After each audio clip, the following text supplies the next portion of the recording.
tout le monde. Comment allez-vous bien? C'est l'été, il y a moins d'enfants, c'est des vrais congés? Non, pardon. Je dis ça, au bout de 3 jours, on était là, un peu de liberté. Il nous manque quand même. Oh là là. J'aimerais qu'on prie avant de commencer ce temps devant le Seigneur. Oui, Père éternel, parle-nous. Ta parole n'est pas toujours facile à accepter. Et saisir par la foi tes promesses ne sont pas toujours choses aisées. Viens à notre secours. Permets que nos yeux puissent contempler ton caractère, ta personne et pleinement se soumettre à ta volonté pour nos vies. Amen. Laissez-moi vous raconter l'histoire d'un ami africain que j'ai connu dans l'église quand j'étais à la Défense. Et célibataire un peu avancé, il était droit, fiable, honnête. Et un jour, il envoie des copies de ses pièces d'identité, il les envoie au pays en Afrique pour régulariser une situation dans sa famille. Et alors, quelqu'un lui vole ses papiers, le courrier, en arrivant là-bas, quelqu'un subtile ses papiers, des copies d'identité. Ou plutôt, littéralement, usurpe son identité. Et alors, c'est le début de galère. Interdit bancaire, plus de droits, on lui vide ses comptes.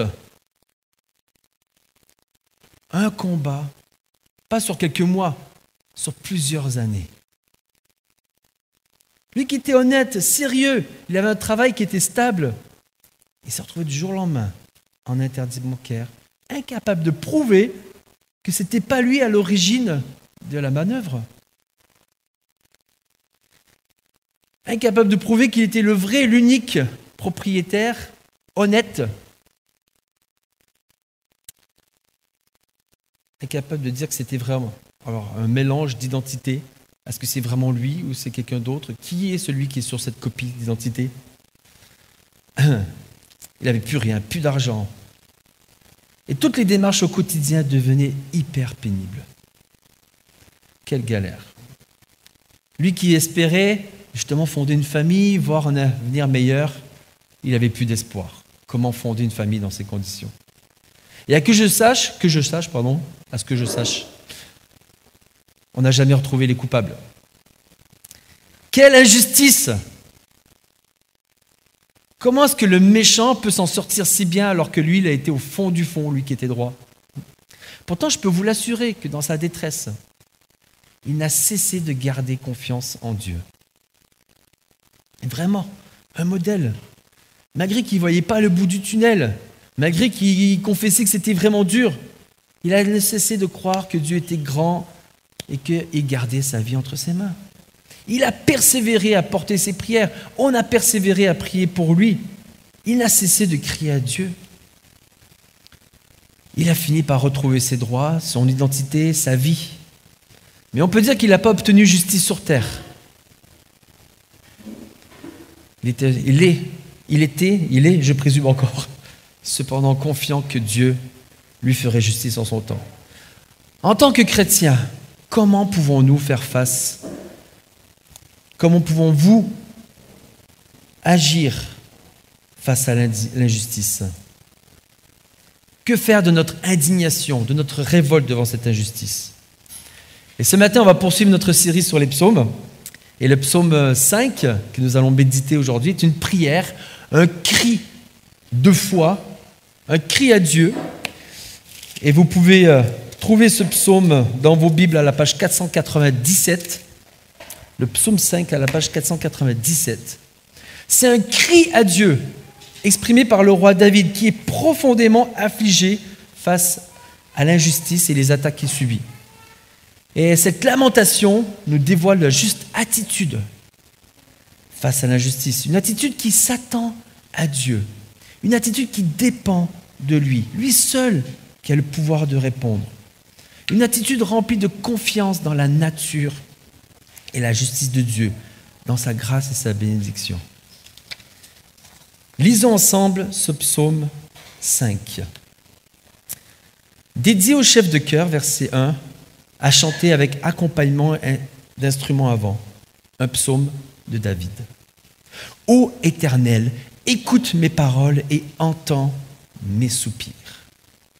Ô toi, mon roi, mon Dieu, sois attentif à mon appel, car c'est toi que je prie.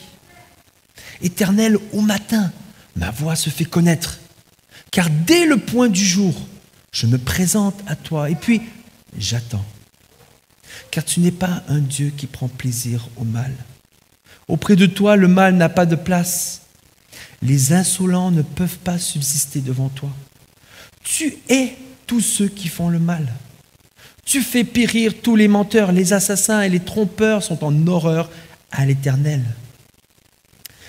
En vertu de ta grâce immense, je peux venir à ta maison et avec crainte me prosterner pour t'adorer devant ton sanctuaire.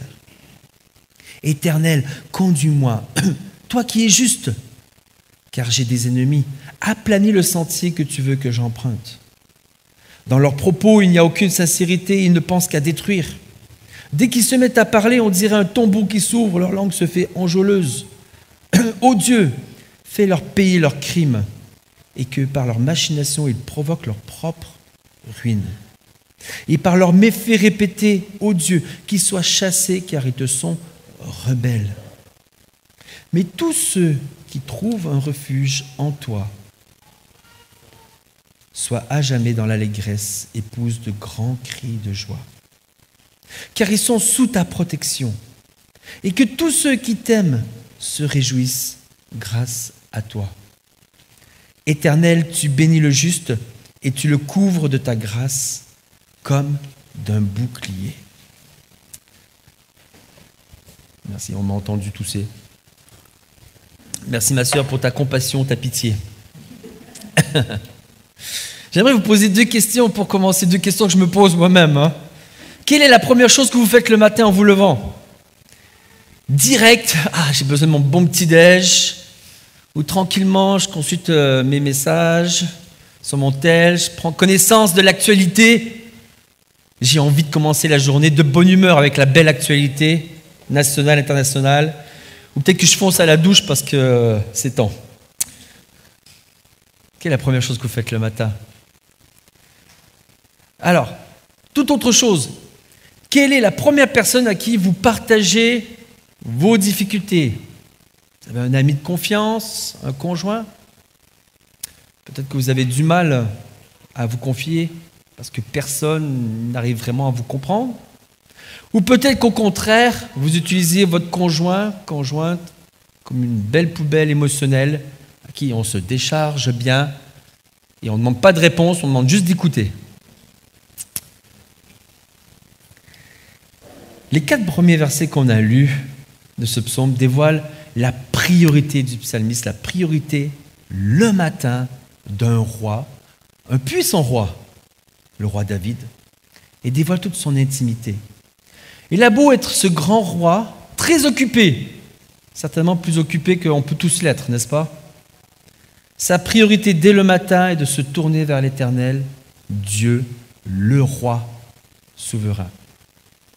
Et comme pour les chapitres précédents qu'on a déjà étudiés, les 3 et 4, on voit qu'il se tourne vers l'Éternel, Yahweh, celui qui est, qui était, qui sera, celui qui ne change pas, celui qui est à l'origine de l'alliance pour l'éternité avec le peuple de Dieu. Et on peut voir dès le matin, on peut l'imaginer, ça vous arrive parfois quand vous allez en colonie de vacances, non, vous avez passé l'âge, quand vous allez en week-end d'église, où le matin, avant que personne ne se lève, vous mettez devant le soleil très tôt et vous priez.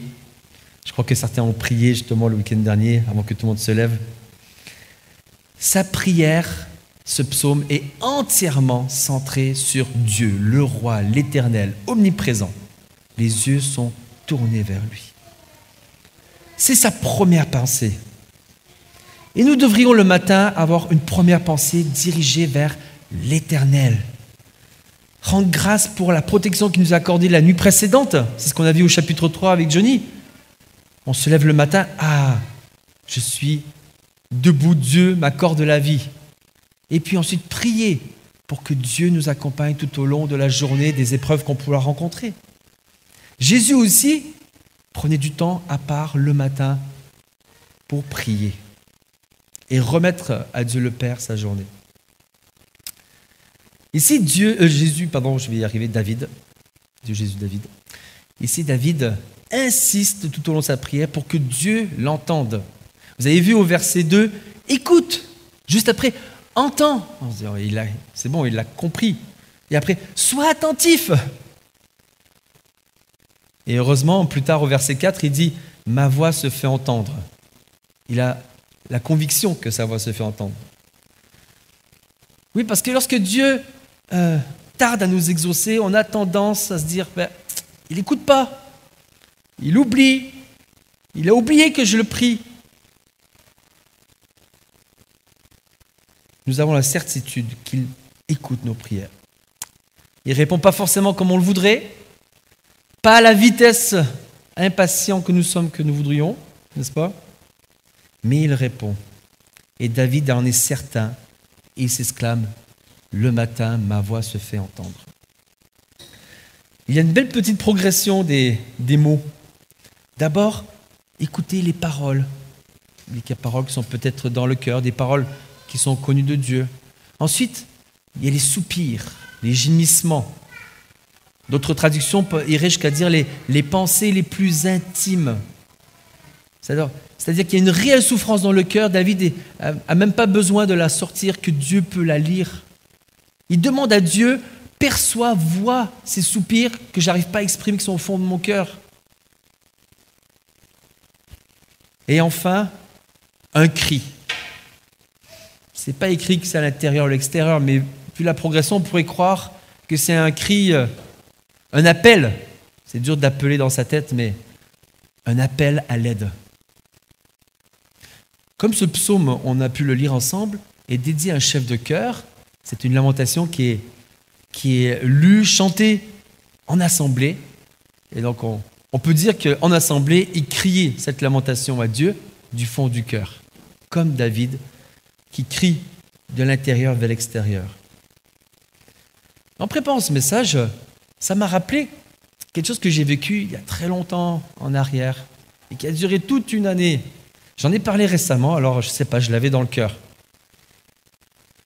J'ai prié pendant pratiquement 1 an que Dieu réponde à mon désir dans une relation que je souhaitais avec une femme chrétienne et qui aimait le Seigneur. Et son silence était juste la réponse négative à ma prière, mais je persévérais. Ce n'est pas la réponse que je voulais. Toujours est-il qu'en son temps, il me l'a montré. J'ai pu renoncer en paix, rendre gloire à Dieu, parce qu'il connaissait au plus fond de moi ce dont j'avais besoin. Il le connaissait mieux que moi, ce dont j'avais besoin. Et il avait préparé une merveilleuse femme. Ne lui dites pas, elle est à côté. Il avait préparé une merveilleuse femme pour moi. Bien sûr que Dieu entend, bien sûr qu'il a entendu mes plaintes, et qu'on doit s'attendre à lui et non à ses propres désirs. Vous allez me dire, mais c'est quoi le rapport avec la prière de David? Daniel, tu t'égares pas un peu? David, lui, il s'indigne du mal qu'il subit, des calomnies. Eh bien, moi aussi, je m'indignais. Moi aussi, je vivais une injustice. Moi non plus, je n'étais pas d'accord avec tous ceux qui me disaient que je faisais fausse route.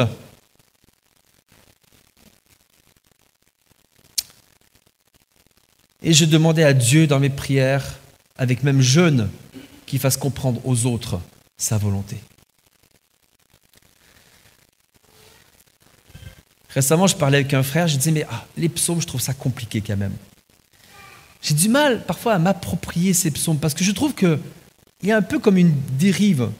Les psaumes ont été écrits pour qu'on apprenne à exprimer nos émotions. qu'on apprenne à les donner, à les remettre à Dieu, à lui dire tout ce qu'on a dans le cœur. Mais quand je compare nos épreuves occidentales, confortables, où le confort a pris le dessus sur le sens du sacrifice, avec les épreuves de David, qui avait des ennemis qui voulaient le tuer, je me dis, il y a quelque chose que, il y a quand même, on n'est pas dans la même catégorie, on n'a pas les mêmes problèmes. Lui, il avait une urgence que Dieu vienne à l'aide, il en allait de sa vie. Mais voilà une différence fondamentale entre David et moi. Ce n'est pas que ma vie était en danger ou pas. Dieu entend tous les cris de ses enfants face à l'injustice. Mais c'est plutôt que ma prière était centrée sur moi, vers ma volonté, vers ma justice et non la justice de Dieu. La prière de David est tout autre, elle est centrée sur Dieu et sa justice. Voilà une différence fondamentale qui peut nous aider à savoir si notre prière est selon la volonté et le cœur de Dieu. Est-ce que je prie selon la justice et l'honneur de Dieu ou mon intérêt? Mes critères et non les siens. Et voyez comment le cri de David face à la justice est pleinement soumis à Dieu. Au verset 3, « Ô toi, mon roi, mon Dieu ». Et là, petit clin d'œil à notre frère Paul qui commence toujours ses prières, « Toi, mon roi, mon Dieu, mon roi ». Il est dans le vrai quand il commence ses prières ainsi, il est dans la soumission au roi des rois et au Dieu souverain.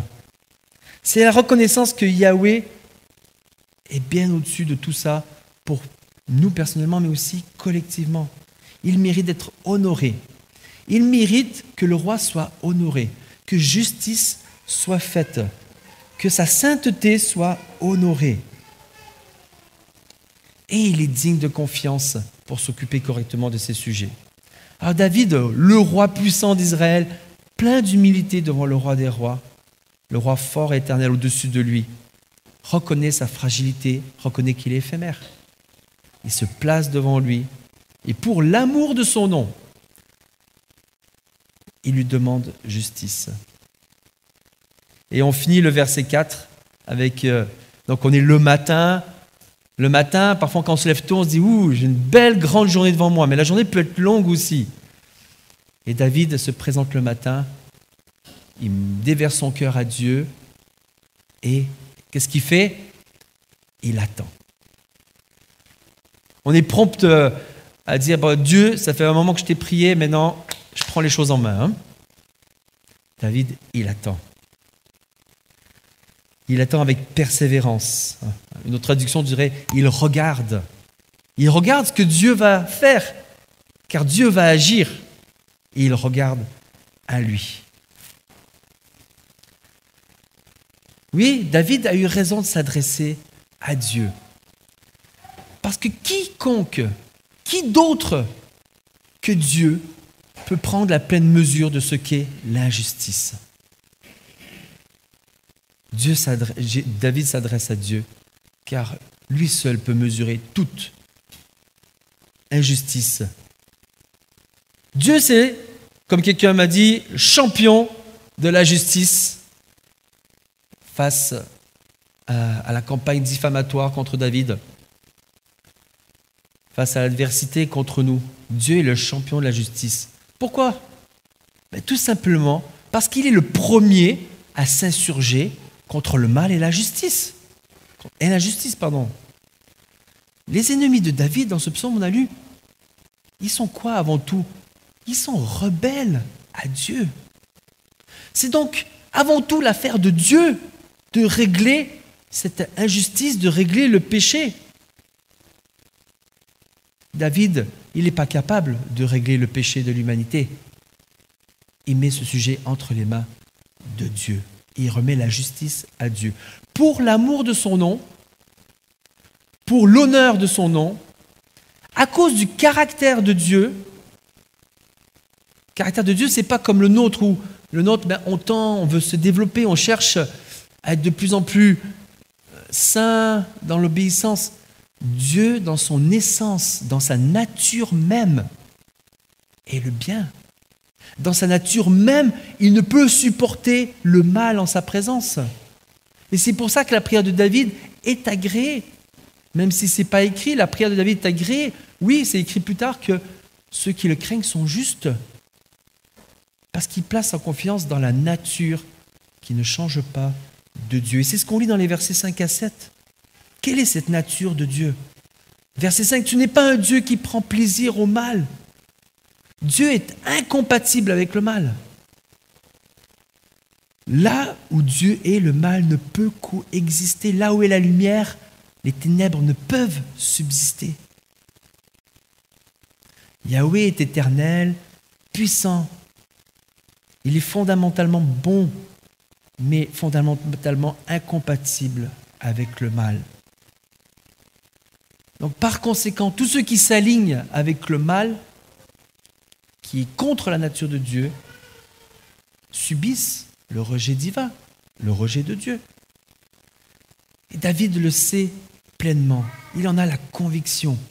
Il sait que Yahweh agira contre ceux qui le méprisent.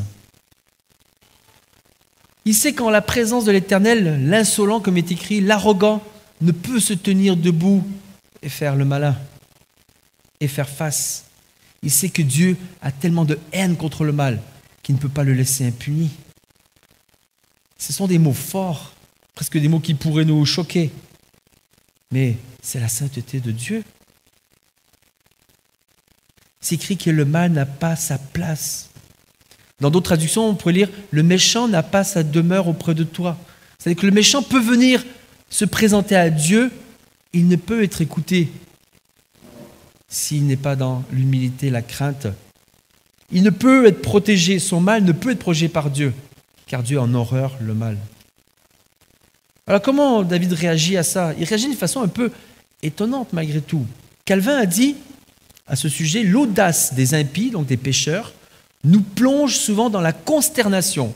C'est vrai, devant le maire, lapsus, devant le mal, devant les guerres, devant les infamies qu'on peut voir. On est consterné, on dit, comment c'est possible? Mais David, lui au contraire, il y puise un vrai motif d'espérance.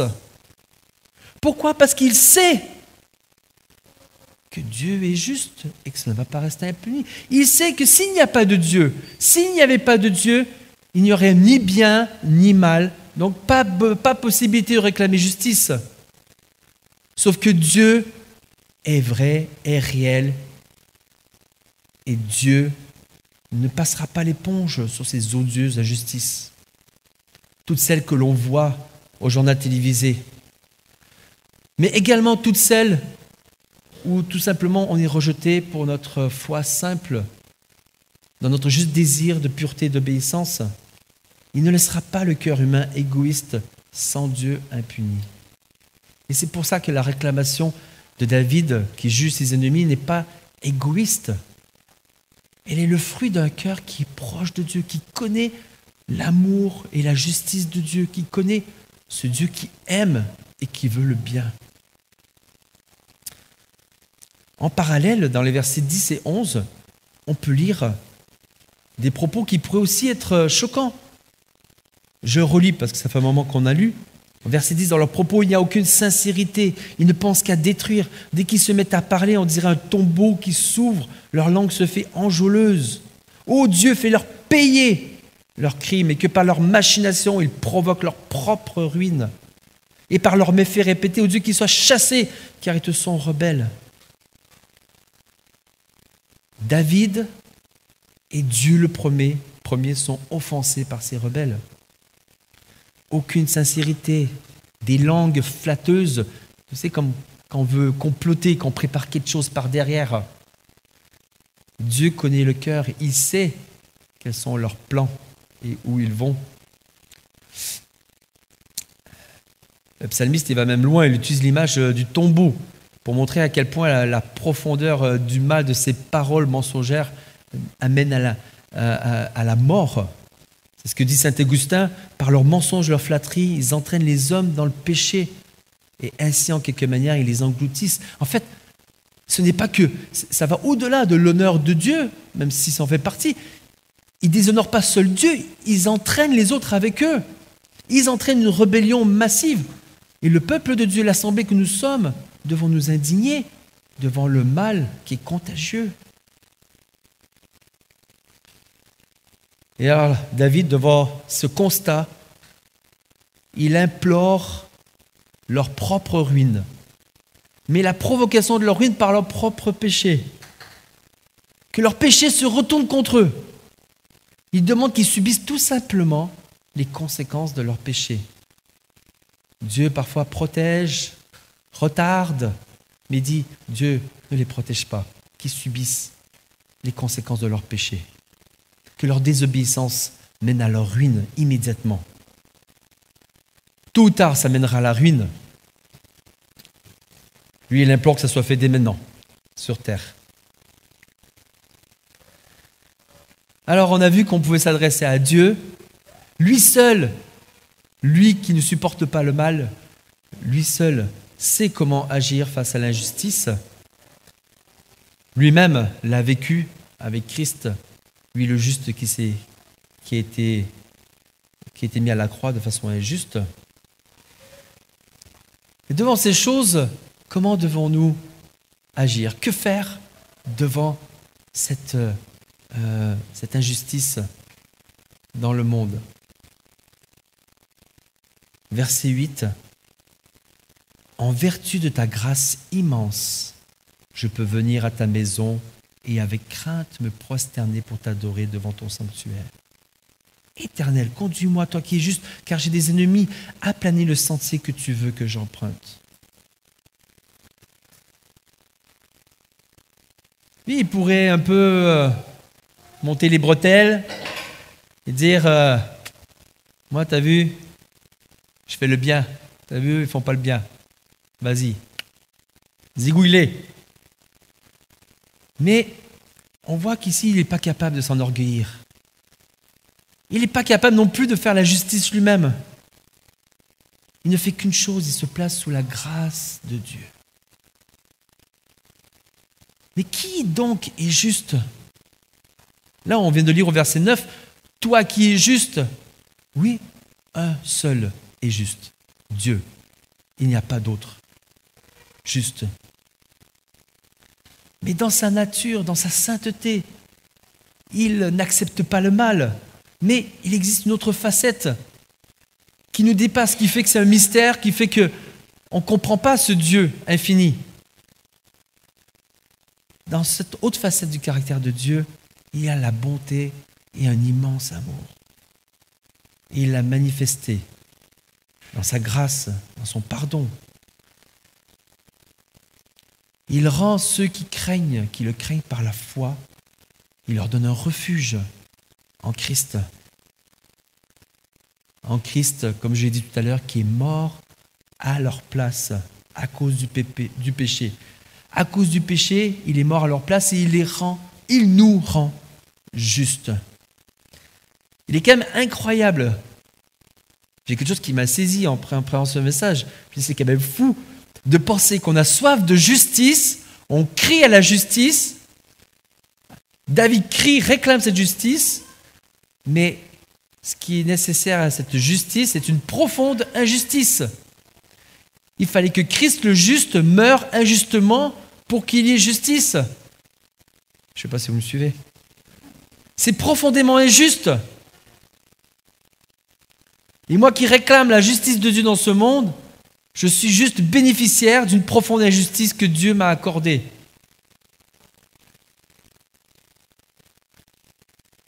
Parce que c'est dans sa nature qui nous aimait tant, qui nous a donné la bouée de sauvetage. Quelle injustice et pourtant quelle belle justice pour nous. Et plus tard, au verset 13, on l'a lu tout à l'heure, on le relira. Ceux qui placent leur confiance en Dieu sont appelés justes. Nous aussi, nous faisons le mal et méritons la punition de Dieu. Et Dieu aussi, j'arrive pas, David aussi a fait le mal. Il a même fait des choses qui sont en horreur à Dieu, en prenant la femme d'un autre et en tuant son mari pour arriver à ses fins. Vous vous rendez compte? Qui a fait ça parmi nous? J'espère que personne ne l'a fait. C'est comme si nous avions besoin de voir, de réaliser que le grand roi David, l'homme suivant le cœur de Dieu, était aussi un terrible pécheur, était le premier des mendiants de la grâce. Et pourtant appelé selon le cœur de Dieu. Oui, en vertu de ta grâce immense. C'est magnifique de lire ce verset. Oui, la sainteté paraît incompatible. Ce mal, incompatible avec cette bonté inébranlable. Dieu avait un projet de toute éternité. Dès la création, en fait, il avait une seule intention, de bénir sa création.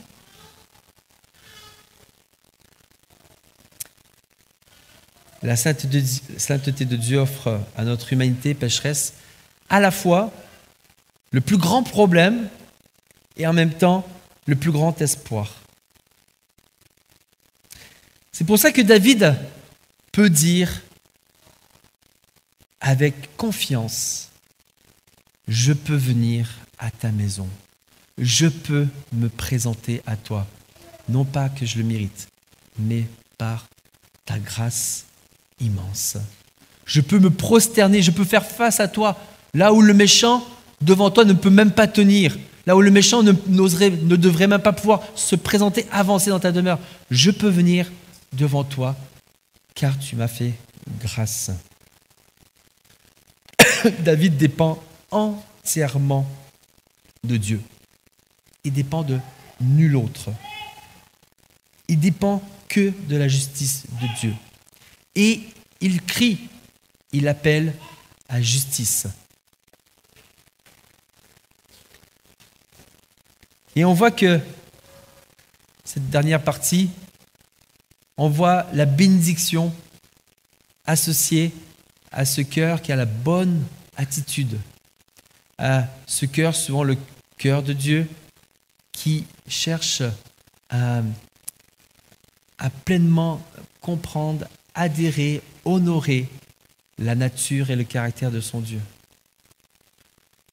On a ces versets 12 et 13 qui ne sont pas qu'une réaction de David, qui sont une réaction collective de l'assemblée qui chante, qui se lamente.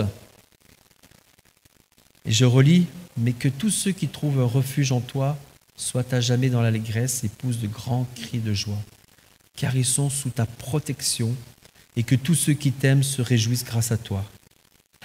Éternel, tu bénis le juste et tu le couvres de ta grâce comme d'un bouclier. Bien sûr qu'il y a un premier sens où, voilà, avec le bouclier, on se protège des attaques de l'ennemi.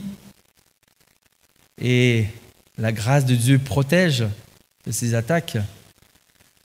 Mais il y a aussi ce sens que, comme un bouclier, Christ, par grâce, vient nous recouvrir, nous protéger par son sang de la colère de Dieu. Éternel, tu bénis le juste. Mais depuis quand on est juste? On est juste car on est couvert de sa grâce, car on est sous la protection. Ce psaume finit avec une note encourageante, comme on le voit dans les psaumes précédents. Si vous lisez à chaque fois à la fin des psaumes précédents, vous voyez à chaque fois qu'il y a le contraste entre celui qui se détourne de Dieu et celui qui est béni parce qu'il est dans l'obéissance et qu'il cherche son Dieu. Et même si David ici éprouve des sentiments douloureux, parce qu'on n'a pas encore la réponse, on a la prière qui s'exclame, mais on n'a pas la réponse de Dieu ici. Même si David éprouve des sentiments douloureux en voyant les pécheurs à l'œuvre, il a aussi un sentiment de joie profonde. Et cette joie, il la trouve en l'Éternel. Et cette joie l'emporte sur le reste. qu'aucune épreuve ne puisse enlever notre joie en Dieu. Qu'aucune injustice puisse enlever notre joie en Dieu. Dieu connaît mieux que quiconque ce que nous vivons. Et Dieu punira en son temps ce qui n'est pas juste.